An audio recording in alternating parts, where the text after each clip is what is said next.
Document जो है ना वो वैलिड रखो और बिंदास काम करो। टोटल 8 साल में 7 बार आपको बनाना है हाइपो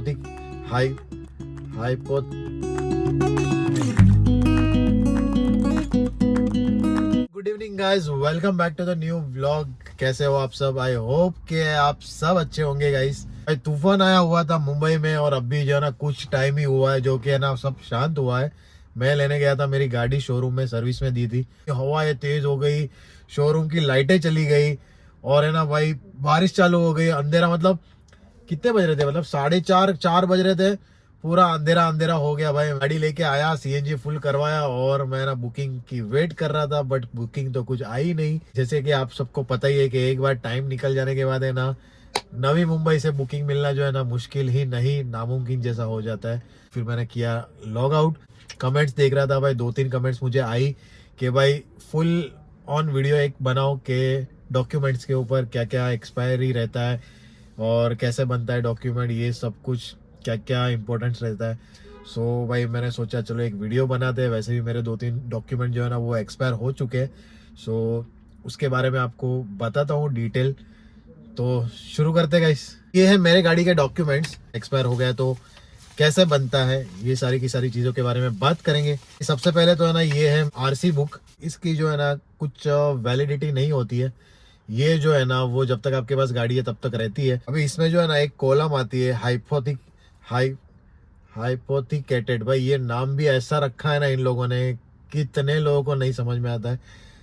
हाइपोथिकेटेड तो इसमें जो है ना लिखा हुआ है कोटक महिंद्रा प्राइम। मतलब मेरी गाड़ी का जो है ना वो लोन किया है कोटक महिंद्रा से मैंने। तो इसमें जो है ना वो बैंक का नाम लिखा हुआ रहता है जिस बैंक से आप लोन कराते हो।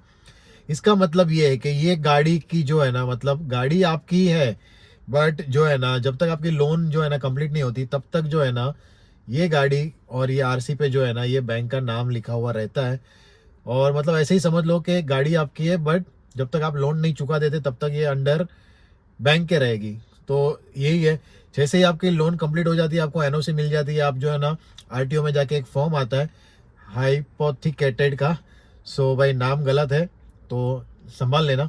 सो इसका है ना एक फॉर्म आता है, वो फिल करके देंगे तो भाई ये नाम हटके जो है ना आपको नया वाला आरसी बुक आपको मिल जाता है।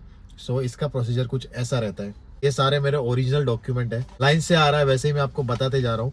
सो पहले है ना ये आता है ऑथराइजेशन। फुल टू डिटेल तो मेरे को इसके बारे में इतना आइडिया नहीं है, बट ये कुछ एक वैलिड डॉक्यूमेंट है। किसको पता है ऑथराइजेशन क्या होता है, सो वो आप जो है ना मुझे कमेंट करके बताना, क्योंकि भाई मुझे भी इसका जो है ना खाली इतना ही पता है कि इस गाड़ी के लिए ज़रूरी है और इसको जो है ना वो हर बार रिन्यू कराना है। तो भाई ऑथोराइजेशन है और ये ऑथोराइजेशन जो है ना ये हर साल रिन्यू कराना होता है। जैसे कि अभी मेरा जो है ना 1 साल हो चुका है, तो ये मेरा जो है ना वो 9 मई को ही जो है ना वो एक्सपायर हो चुका है। सो ये जो है ना अभी मैं रिन्यू करवाऊंगा, अभी तक मैंने करवाया नहीं है। अभी इसका सीन ऐसा है कि अगर आप ये डायरेक्टली खुद करते हैं तो ये होता है 500 रुपये में। अगर आप कोई एजेंट के थ्रू करवाते हैं तो इसका जो है ना होता है 1500 रुपये। सिंपल है। अगर आप खुद से करते हैं आरटीओ में जाके जो है ना आपके बाकी के सारे डॉक्यूमेंट जो है ना वो वैलिड होने चाहिए।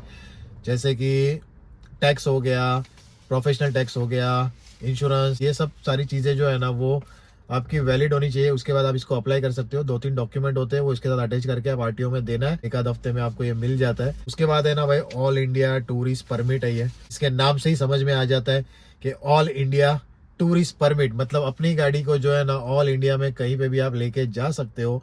इसका ये परमिट है। जब भी आप कोई स्टेट की बॉर्डर चेक करते हो तभी आपको टूरिस्ट परमिट निकालना होता है।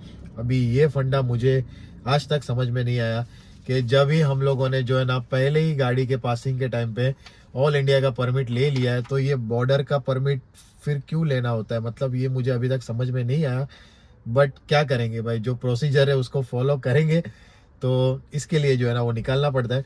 परमिट का जो वैलिडिटी है ना ये 5 साल का होता है।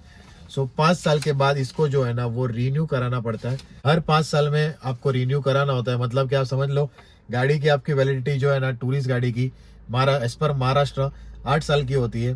तो 8 साल में आपको ये परमिट वाला डॉक्यूमेंट एक ही बार बनाना है और बाकी जो ऑथोराइजेशन है ये आपको 7 बार बनाना है, क्योंकि गाड़ी लेने के टाइम पे तो आते ही है 1 साल। इसके बाद का जो कुछ डॉक्यूमेंट है, मोटर व्हीकल टैक्स है जो कि 8,000 रुपये जो है ना गाड़ी का आता है, अपनी छोटी गाड़ी का।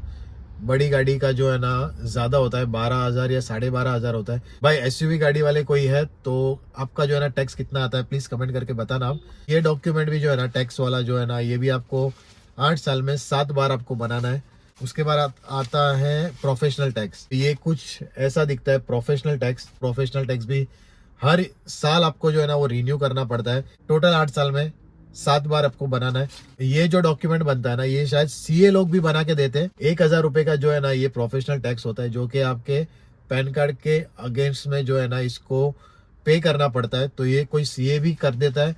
अगर आप वही एजेंट के पास करवाते हैं तो इसका जो है ना 1200 से 1250 रुपए लेते हैं, 250 रुपये एक्स्ट्रा लेते हैं। उसके बाद भाई एक इम्पोर्टेंट चीज़ है जो कि है ना इंश्योरेंस है। इंश्योरेंस भी जो है ना आपको 7 बार निकालना है 8 साल में। और इसका जो है ना इम्पोर्टेंट तो आपको पता ही है कि क्या होता है। गाड़ी डैमेज होती है, जीरो डेप्थ है तो आपको कुछ पे नहीं करना पड़ता है। कंप्रेसिव आपका इंश्योरेंस है तो जो भी 40% 30% जो भी आता है वो आपको पे करना होता है। जब भी आप क्लेम करते हो तभी इंश्योरेंस भी जो है ना काफ़ी इंपॉर्टेंट रोल प्ले करता है भाई सारे डॉक्यूमेंट में। एक और डॉक्यूमेंट भी है जो कि है ना वो पीयूसी है। तो गाड़ी का पीयूसी भी जो है ना एवरी ईयर निकालना होता है। जब ये गाड़ी लेते हैं तभी तो जो है ना वो आपको निकालने की ज़रूरत नहीं है, कुछ 6-7 महीने तक चलता है, बट उसके बाद जो है ना निकालना कंपलसरी होता है। मतलब ख़त्म हो गया। तो बोलो भाई इतने ही डॉक्यूमेंट है। इंश्योरेंस में आप गाड़ी बनवाने जाते हो, एक भी डॉक्यूमेंट अगर आपका एक्सपायर है तो आपका जो है ना क्लेम जो है ना वो डायरेक्टली रिजेक्ट हो जाता है। सारे के सारे डॉक्यूमेंट वैलिड होने चाहिए। ऑथोराइजेशन और पीटी प्रोफेशनल टैक्स, इसमें ना भाई मैंने नई गाड़ी ली ना तो मुझे भी इसके बारे में कुछ भी नॉलेज नहीं था। जब भी मेरा फिटनेस आया, 2 साल में एक बार आता है, जब भी मैं फिटनेस के लिए एजेंट के पास गया तभी जाके जो है ना मुझे पता चला कि भाई ये 2 हर साल रिन्यू कराना होता है। फिर 2 साल का मैंने एक साथ जो है ना वो पीटी और ऑथराइजेशन बनवाया और पेनल्टी भी भरी। ये सारे डॉक्यूमेंट जितने भी आप लेट करते हो उतना ही जो है ना इसमें पेनल्टी भी लगता है। जब भी आप बनवाते हो तभी पेनल्टी के साथ इसको भरना होता है। डॉक्यूमेंट के मामले में मैं सच में बताता हूँ, डॉक्यूमेंट के मामले में जो है ना ज़रा भी ढील मत रखना।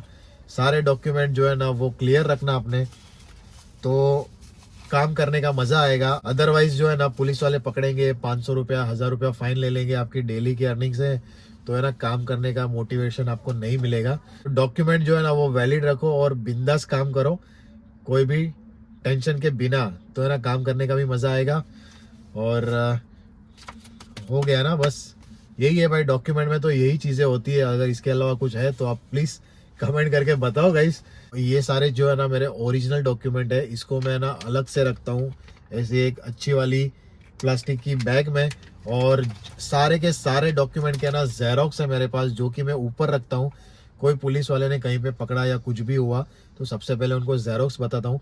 आजकल तो जो है ना कोई डॉक्यूमेंट ज़्यादा पूछते नहीं है पुलिस वाले भी, क्योंकि भाई अभी तो मोबाइल आ गया है ना, मतलब मशीन आ गया है।